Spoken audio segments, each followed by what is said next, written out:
de Szombathely, à l'ouest de la Hongrie. De son vrai nom, Joseph Pem. Sa famille fut anoblie par le passé pour son héroïque défense de la Hongrie et de la chrétienté face aux Turcs. Il a fait ses études au collège des Prémontés à Szombathely, et c'est en pleine Première Guerre mondiale qu'il devient prêtre en 1915.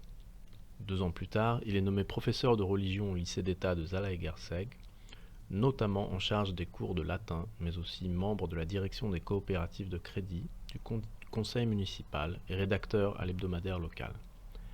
C'est dans cet hebdomadaire qu'il relatera le mal qu'ont fait les 14 points du président américain Wilson à l'Europe, puis l'effondrement d'octobre 1918 qui entraîna la chute de la monarchie apostolique et l'arrivée au pouvoir des révolutionnaires menés par Mihály Károly. Károly sera à la tête d'une république hongroise éphémère. Mindszenty est pressenti pour être élu à la tête d'un mouvement du Parti chrétien, parti d'opposition, mais se fait arrêter par le gouvernement qui lui interdit de retourner enseigner à Zalaegerszeg. Seul mon évêque a des ordres à me donner, lui seul décide de mon lieu de travail. Il retourna à Zalaegerszeg et fut arrêté à nouveau. Mais le 20 mars 1919, le comte Károly se fait arracher le pouvoir par les communistes. Commença alors ce qui fut appelé la dictature du prolétariat, menée par Béla Kun, de son vrai nom Béla Kun. S'ensuit alors une période de terreur qui marqua les esprits, dont le principal fait d'armes était de prendre en otage des opposants au régime dans tout le pays. La cave du Parlement a même été transformée en lieu d'exécution. Jusqu'en mai, pendant 2 mois, Mindszenty sera retenu prisonnier. Il sera finalement relâché mais ne pourra plus enseigner. Il fut déclaré élément irrécupérable et se réfugia chez sa mère. 2 mois plus tard, le régime de Béla Kun s'effondra. Après la chute du communisme, il revint à Zalaegerszeg et devient curé. Il y resta en fonction jusqu'en 1944. Il refusa d'être député, voulant se consacrer seulement à ses activités pastorales. Il fonda 13 paroisses, 9 nouvelles églises, 8 écoles primaires, 18 chapelles de secours, confia aux religieuses de Notre-Dame la fondation d'un collège de jeunes filles, créa l'hospice Saint-Joseph pour les vieillards. Son unique rôle politique consista à diriger le mouvement de la fidélité, qui était destiné à contrebalancer la propagande du germanisme. En 1937, il fut élevé à la prélature, et en 1944, il fut nommé évêque de Veszprém par Pie XII. La Hongrie était déjà sous la botte nazie, mais en quelques mois seulement, Mindszenty créa 34 nouvelles paroisses et 11 écoles catholiques. Le régent Horthy fut évincé du pouvoir après avoir proclamé une armistice avec l'Allemagne de son propre chef. Il fut déposé et remplacé par Ferenc Szálasi, homme de confiance d'Hitler et à la tête du mouvement des Croix fléchées. Le cardinal protesta énergiquement afin de ne pas abandonner la Hongrie dans les méandres du conflit. Personne n'est habilité à obliger toute une nation à se suicider. La conscience et le sens des responsabilités ne le permettent pas. Nous sommes Hongrois, nous vivons et voulons continuer à vivre dans une communauté indissoluble, la destinée de notre peuple. Dieu, Saint-Étienne et nos lois millénaires nous ont habilités à exercer une influence sur la direction de l'État. La vie et la mort ne sont plus aujourd'hui une simple question politique, mais avant tout une question morale. C'est pourquoi nous n'avons pas seulement le droit, mais le devoir de vous mettre en garde contre ces dangers, et cela au nom de 3,5 millions d'habitants de la Hongrie occidentale. Notre conscience, l'histoire, le tribunal de Dieu en font notre devoir sacré.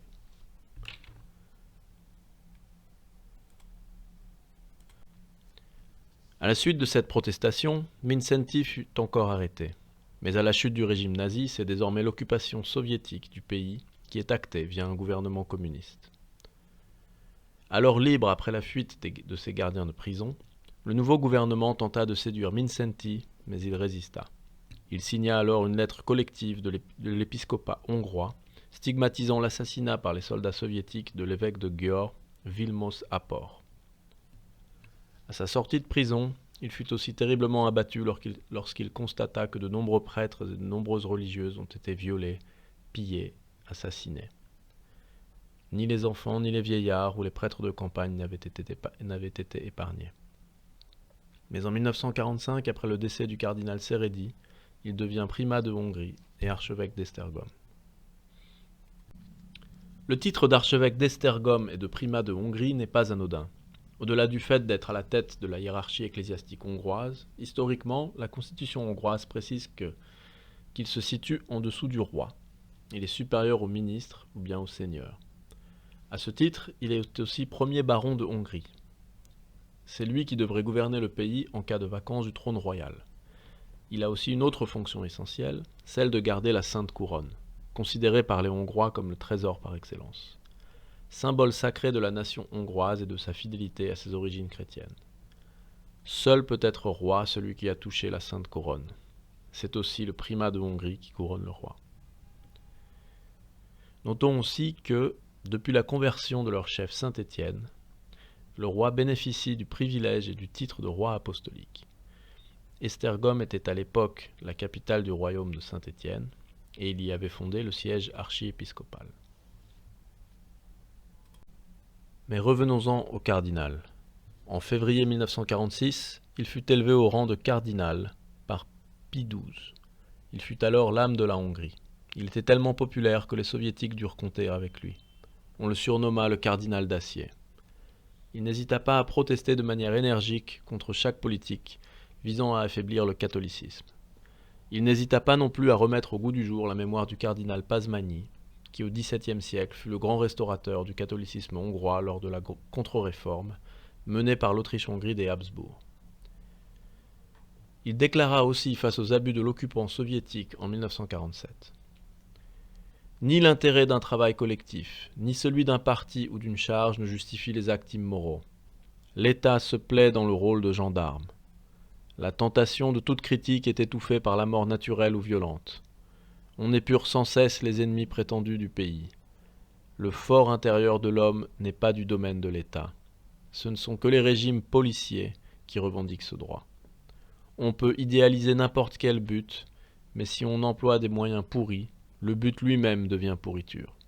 La vérité demeure vérité, même si elle perd sa voix.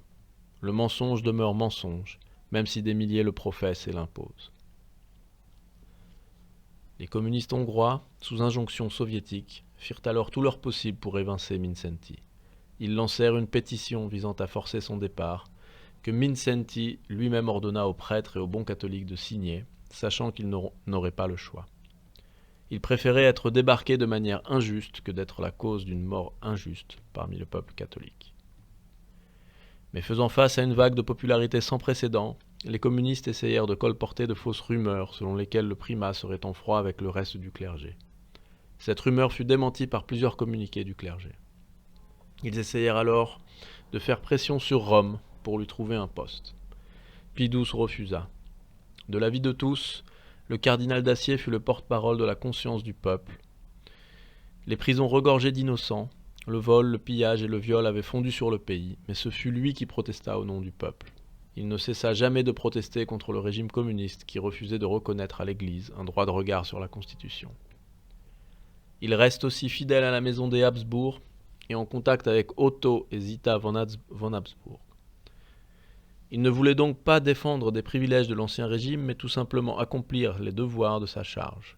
Face au refus des autorités soviétiques d'autoriser le primat d'avoir un droit de regard sur la Constitution, il déclara: Titulaire du siège primatial d'Esztergom, je considère comme mon devoir de constater pour la postérité que la proclamation officielle de la République s'est faite sous l'occupation russe. Il dut aussi se battre contre la nationalisation des écoles confessionnelles. Le cardinal d'Acier excommunia parmi les catholiques ceux qui avaient voté la loi spoliatrice. Un semblant de fausse liberté religieuse avait été autorisé par le gouvernement communiste, mais face à l'opposition du cardinal, face à la déchristianisation du gouvernement, Matthias Rákosi, de son vrai nom Matthias Rosenfeld, chef du parti communiste et vice-président du Conseil, déclara en 1947, au sujet de ceux qui résistaient: Si un changement ne se produit pas, alors les communistes régleront la question de manière plus énergique. Mindszenty, sachant qu'il était menacé, adressa un dernier message au peuple hongrois. Je regarde avec tranquillité les flots agités artificiellement. Au poste où je monte la garde, non par la grâce des partis, mais par celle du Saint-Siège apostolique, La colère des flots n'est pas inconnue et l'histoire s'en est souvent renouvelée. 2 de mes prédécesseurs sont tombés au champ d'honneur. 2 autres furent privés de tous leurs biens par confiscation. Jean Vitez a été mis en prison.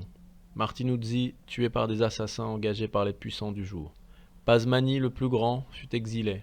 Caroli tomba victime d'une épidémie contagieuse, contractée en visitant les malades. Mais aucun de mes prédécesseurs n'a été mis, autant que moi, dans l'impossibilité de remplir son devoir. Jamais tant de mensonges, tant d'allégations tendancieuses, réfutées 1000 fois, mais proclamées quand même avec obstination, ne se sont accumulés autour de mes 78 prédécesseurs, autant qu'autour de moi.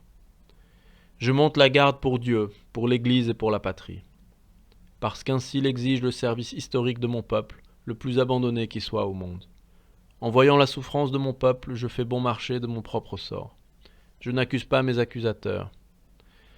Quand je suis forcé d'éclairer quelquefois la situation, ce n'est qu'à cause de la douleur trop aiguë et des larmes débordantes de mon peuple, et pour défendre la vérité indéniable. Je prie le bon Dieu que la vérité et la charité règnent sur le monde. Je prie pour ceux-là aussi, qui, selon la parole de mon maître, ne savent pas ce qu'ils font. Je leur pardonne de tout mon cœur. Dans ses mémoires, le cardinal ajouta « J'attendais maintenant mon arrestation. Je pris alors mes dernières décisions. J'organisai l'ordre dans lequel, après mon arrestation, les 3 personnalités nommées par le chapitre de la cathédrale devaient suivre le vicaire général. Je déclarai que même en prison, je n'abdiquerais jamais de mon propre gré ou ne ferais l'aveu d'une erreur quelconque. Si on venait quand même à en publier un, il faudrait le considérer comme un faux ou le fruit de la torture et de l'effondrement de ma personnalité. J'espérais, avec ces preuves prêtes depuis novembre 1948, affaiblir la portée d'un simulacre de procès et démasquer ses organisateurs. Le 17 décembre 1948, au cours d'une réunion épiscopale, le cardinal avait déclaré aux évêques de Hongrie « Dans le cas où je ferai malgré tout un aveu et le confirmerai par ma signature, il ne s'agira que d'une manifestation de faiblesse humaine. La valeur de tout aveu de ce genre, je la déclare nulle par avance. » Le 23 décembre, une perquisition eut lieu au palais du Primat. Le cardinal fut profondément affecté par l'attitude d'un de ses anciens secrétaires, András Zakar. Un homme toujours sérieux d'habitude, mais qui, après 5 semaines de détention, paraissait très agité et complètement fou, et considéré comme tel par les policiers qui l'avaient amené. 9 jours plus tard, le cardinal fut arrêté, la nuit, par une escouade de la police secrète. Il fut conduit à la prison de la rue Andrassy. On lui ôta son costume de prêtre devant une grande foule de gardes et de policiers, où il fut l'objet de railleries les plus infâmes. On le mit ensuite dans une cave humide, sans fenêtre et étroite, tellement basse qu'il dut y rester courbé. De plus, une pompe spéciale en retirait l'air, de sorte qu'il fut à moitié asphyxié. Le lendemain, l'interrogatoire commença. Il fit face à d'énormes réflecteurs pendant 82 heures et fut tenu de rester debout. Au bout des 82 heures, on le força à prendre des pilules. Des pilules de vérité. C'est comme cela que les communistes les appelaient. Ce n'est qu'après ces 82 heures qu'il signa ses aveux fictifs. Au cours de la première journée, il fut frappé à plusieurs reprises après avoir refusé de signer de faux aveux. On l'empêcha de dormir ou de se reposer, mais à 4 reprises, il fut appelé pour signer et refusa. Il refusa aussi de manger, pensant que sa nourriture était empoisonnée. Un avocat communiste qu'il n'avait pas choisi vint le défendre. Sa plaidoirie ne fut qu'une suite du réquisitoire. Le 8 février 1949, le tribunal du peuple prononça le jugement suivant. Joseph Mincenty, premier accusé du procès, a été trouvé coupable du crime d'avoir dirigé une organisation visant à renverser le régime démocratique et la République. Coupable de haute trahison, d'avoir manqué à l'obligation de déclarer et de mettre en dépôt des devises étrangères auprès des autorités compétentes, coupable d'avoir envoyé à l'étranger de façon illicite des devises étrangères, Joseph Mincenty est condamné à titre de peine principale à la prison à perpétuité et à titre de peine accessoire à la confiscation de toute sa fortune. Il est déclaré déchu de ses droits politiques pour une période de 10 ans. Forcé de signer son faux aveu, le cardinal eut assez de force pour ajouter à sa signature CF, coactus feci, fait sous la contrainte. Et à la vue de tous les sévices et de toutes les tortures infligées aux condamnés dans cette prison, Mincenty déclarera Qui n'a jamais été interrogé ou incarcéré rue Andrassy ne peut se représenter l'horreur de ce qu'il s'y passait. Pendant près de 8 ans, il restera incarcéré rue Andrassy. En 1955, il fut transféré dans un édifice ecclésiastique. En 1956, la révolte anticommuniste éclata. Le cardinal fut libéré par l'armée hongroise et ramené à Budapest où il fut acclamé en héros par tous les chrétiens de Hongrie, même les protestants. Avant d'agir, le cardinal voulut s'enquérir de l'état du clergé du pays. 5 jours plus tard, les soviétiques lancèrent l'assaut de Budapest avec des chars. Dès le lendemain, Pie XII adressa une circulaire apostolique aux évêques du monde entier sur la cause du malheureux peuple hongrois martyrisé. Le cardinal dut se réfugier à l'ambassade des États-Unis. Il y restera 15 ans. Il y commença la rédaction de ses mémoires et une histoire de l'Église de Hongrie. Il refusa de se rendre à Rome en ne demandant pas de passeport, ne voulant pas légitimer le gouvernement en place. Il déclarera après coup « J'ai le sentiment que, en restant si longtemps à l'ambassade américaine de Budapest, j'ai abouti au résultat très positif de sentir que mon peuple était autour de moi, et que même si je ne pouvais pas communiquer avec lui, il savait que je priais pour lui. Il ne m'a pas oublié, pas plus qu'il n'a oublié son Église avec moi. Le berger doit se trouver là où se trouve son troupeau. »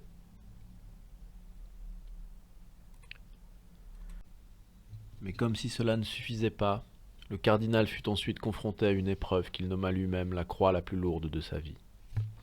Après avoir été prisonnier des communistes lors de la Première Guerre mondiale, puis des hitlériens, et ensuite prisonnier des soviétiques hongrois, il dut faire face à la mafia luciférienne qui dirige l'Église après Vatican II afin de mieux la détruire.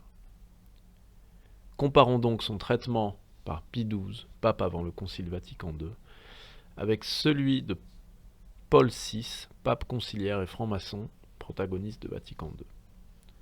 Le pape Pie XII publiera au moins 7 discours officiels de soutien au cardinal Mindszenty. En voici certains extraits. Nous connaissons les mérites de cet excellent pasteur, nous connaissons la ténacité et la pureté de sa foi. Nous connaissons la force apostolique qu'il a montrée dans la défense de l'intégrité de la doctrine chrétienne et dans la revendication des droits sacrés de la religion.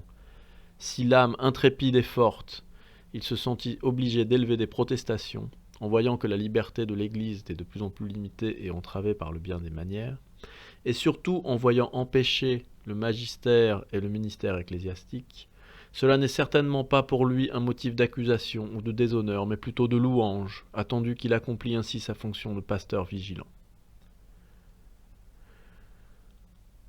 Pour la liberté de l'Église et pour ses droits sacro-saints, il faut supporter non seulement fatigues et douleurs, mais encore, si c'est nécessaire, la perte de sa vie. Le fait qu'un régime opposé à la religion a frappé cette fois un prince de l'Église, vénéré par la très grande majorité de son peuple, n'est pas un fait isolé. Il est un des anneaux de la longue chaîne de persécutions que quelques États dictatoriaux ont déchaîné contre la doctrine et la vie chrétienne. Une note caractéristique commune aux persécuteurs de tous les temps, c'est que non contents d'abattre physiquement leurs victimes, ils veulent encore les rendre méprisables et odieuses à la patrie et à la société.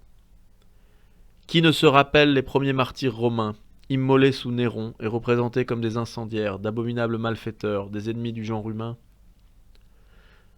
Les persécuteurs modernes se montrent les disciples dociles de cette école sans honneur. Ils copient, pour ainsi dire, leurs maîtres et modèles, si tant est qu'ils ne les surpassent pas en cruauté, habiles comme ils le sont dans l'art d'adapter les progrès les plus récents de la science et de la technique en vue d'une domination et d'un asservissement du peuple, tels qu'on aurait pu les concevoir dans les temps passés.